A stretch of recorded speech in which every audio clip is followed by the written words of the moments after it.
great outdoors, isn't it marvellous? But how do you go about making your first bushcraft or outdoor movie? Here's my top 10 tips to get you started.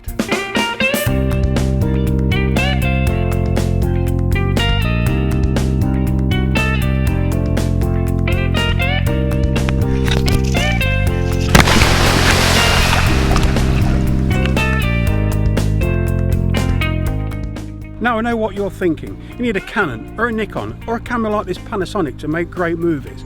No, you don't. Just watch these two sequences. One was filmed using £2,000 worth of camera equipment, the other one with my phone.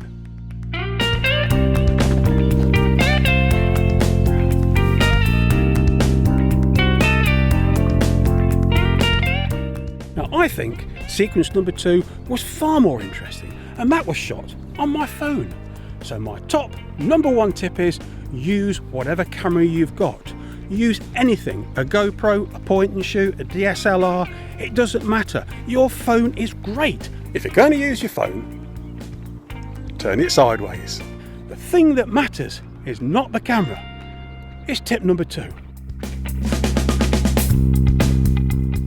It doesn't matter what your video's about. It can be an unboxing, a knife review, an overnighter in the woods, a hike. What's important is the story. You are telling a story, and every story has got a beginning, a middle and an end. Now your video doesn't have to tell the story in that order, but understanding its component parts is really useful. Why not write it down, make a filming plan, take it with you. It's a really useful reminder of all the parts that you want to film. Here's the shooting script for this video. It's just 2 pages long. Okay, you've chosen your camera and you've got your storyline. What comes next? Camera settings. Now this one's really easy, isn't it? Every camera these days has auto settings. So you switch them on and point and shoot. Easy. Or is it? But you see, auto settings don't always work. You can fool the camera quite easily. Look. Autofocus can be a boon when you're vlogging to camera. It helps you think about what you're doing, not about the camera work. But every other occasion that you can, learn to focus manually. It makes so much difference, and your camera will then never ruin your best shot. So tip number 3 is this: learn how to switch your camera to manual. Learn what aperture, shutter speed, ISO and white balance do for your film.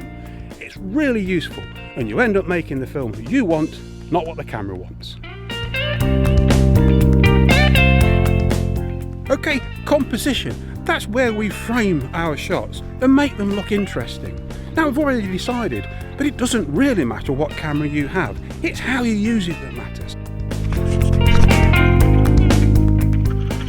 So here are some example shots that you can use in your videos. Here's an establishing shot. It puts me in the environment where I'm working that day, in a piece of woodland. Here's a detail shot. It's just a kettle on a fire, but it adds a great effect. How about low angle? They're always dramatic, particularly when you use a wide angle lens. And just as dramatic as low angle are high angles. Put your camera on a stick, tie it to a pole, balance it on a rock. Try taking a few linking shots as well. These are little pieces of video that you can use to join together various other pieces of your film. Low angle silhouette shots are really impressive as well. Here's one of me against a grey, heavy, leaden sky. Try also to use your imagination. Here I've put a GoPro in a fishing net. Okay, that's tip number 4, how to compose your shots and make them that little bit more interesting than just walking along like this. But your camera's useless in the dark. That sensor in there needs light, and it's a really important subject. Think about the light falling on your subject and on the camera. Try to use natural sunlight in your video rather than artificial light. It makes so much difference. Look at the effects you can achieve in natural sunlight. Here, the sun is falling straight on my face. Here, half in shadow. Here, silhouette. Again, half on my face. And now, full face. Just by turning around. Now, don't assume, of course, that the day you make your film, it has to be sunny. It doesn't. What you need is a day like today, which is overcast, slightly cloudy. It means the light is even. There are no dark, deep shadows. There are no bright highlights. and that condition is something that a camera sensor can deal with very, very well. If you're filming indoors and your camera is set to manual, you must adjust the white balance as well. Good lighting is absolutely vital to great video, but it can be done for nothing with just your imagination and the sun.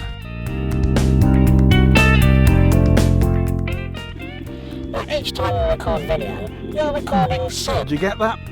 You see, audio really is essential to great video. Now, the tiny microphones in these cameras are excellent, but do try to avoid wind noise and handling noise, which can spoil your video. With small cameras like this Canon, be careful to avoid obscuring the microphone with your fingers during recording. It's so easy to make this simple mistake, but then you end up with muffled recording. Remember also that you can use your phone to make audio recordings. These can be really useful for adding a soundtrack to your film during editing. Accessories, you can spend the earth on them, but there are some things that are a great addition to your camera bag. A tripod is really handy. It needn't cost a lot of money, but it'll make your filming so much easier. And this suction mounted camera clamp is really useful in a car.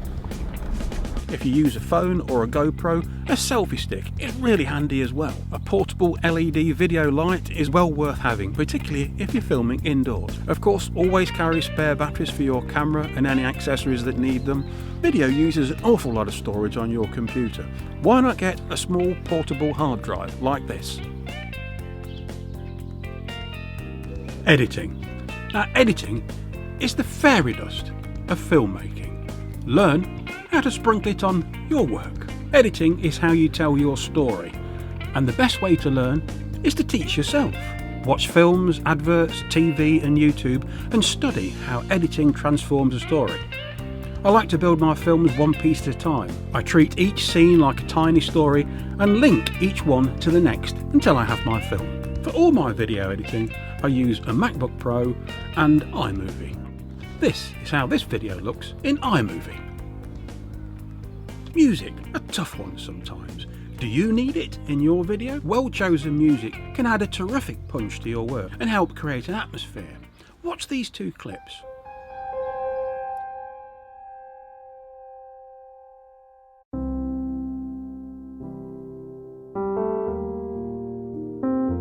Do you see how your emotion changes according to the music?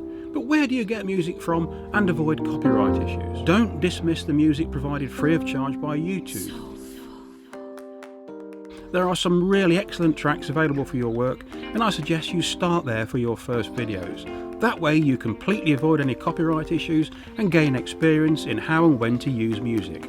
Go to Video Manager, create, then navigate through the music on offer using the filters to help if necessary. Okay, lights, camera, action. You've made your first film. Well done, I'm sure it's brilliant.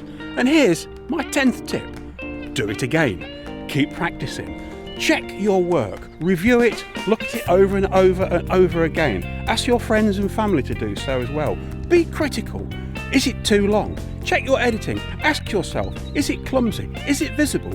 Good editing is almost invisible. It's the punctuation in your story and passes almost unnoticed. Ask these questions, and the next time you make a video, it'll be better again. Well, that's my top 10 tips for your first Bushcraft Outdoors YouTube video.